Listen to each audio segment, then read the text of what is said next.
வணக்கம். இன்றைக்கு நான் உங்ககிட்ட ஷேர் பண்ண போகிற பதிவு எம்ஜிஆர் ஐயா பற்றி நான் தெரிஞ்சுக்கிறதுக்காக படித்த புக்கிலேருந்தும் சில தகவலில் இருந்தும் எனக்கு பிடிச்சிருந்ததை உங்ககிட்ட நான் ஷேர் பண்ணுறேன்.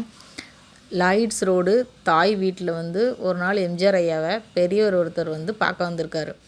எம்ஜிஆர் ஐயா எழுந்து நின்று வணக்கம்லாம் சொல்கிறாரு. அந்த பெரியவர் கூட எம்ஜிஆர் ஐயா கொஞ்சம் நேரம் பேசிகிட்டு இருந்திருக்காரு.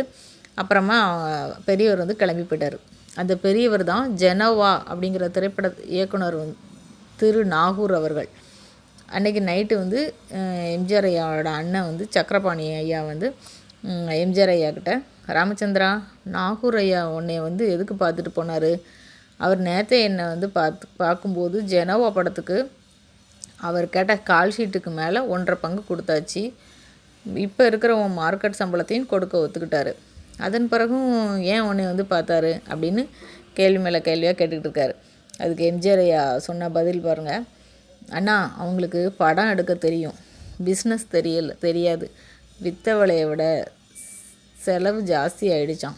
டெக்னீஷியன் எல்லாம் பிஸ்னஸ்மேன் ஆகிட முடியாதுல்ல.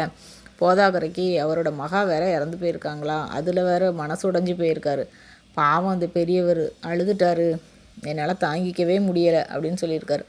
அதுக்கு சக்கரபாணி ஐயா அப்போ அவர் கொடுக்குற பணத்தை வாங்கினா போதுன்னு முடிவு பண்ணிட்டியா அப்படின்னு கேட்குறாரு. அதுக்கு எம்ஜிஆர் ஐயா இல்லைண்ணா, அவர் கொடுக்க வேண்டிய 20,000 வேணாம்னு சொல்லிட்டேன். படத்தை முழுசாகவே முடிச்சு தரேன், அப்படி கவலைப்படாதீங்கன்னு சொல்லி அனுப்பிச்சிட்டேன் அப்படிங்காரு எம்ஜிஆர் ஐயா. அதுக்கு சக்கரபாணி ஐயா நீ சொல்கிறது கரெக்டு தான், ஆனால் இருந்தாலும் சம்பாதிக்க நேரத்தில் தானப்பா சம்பாதிக்க முடியும் அப்படின்னு சொல்லி கேட்குறாரு. அதுக்கு எம்ஜிஆர் ஐயா போனால் போகுது அண்ணா, பணத்தை விட மனுஷங்க ரொம்ப பெருசு. அவங்க நம்ம மேலே வச்சுருக்கிற அன்புக்கும் மதிப்புக்கும் முன்னாடி நான் செஞ்சது ஒன்றும் பெருசு இல்லை அப்படின்னு சொல்லிடுறாரு. அதோட நாளைங்கிறது நம்மளோடது கிடையாது, அது கடவுளோடது, விடுங்கண்ணா அப்படின்னு சொல்லுறாரு. நம்மளோட கதையை பார்ப்போம் அப்படின்னு இல்லாமல் இவர் இந்த மாதிரி சொல்கிறது அவருக்கு ரொம்ப வியப்பாக இருந்தது.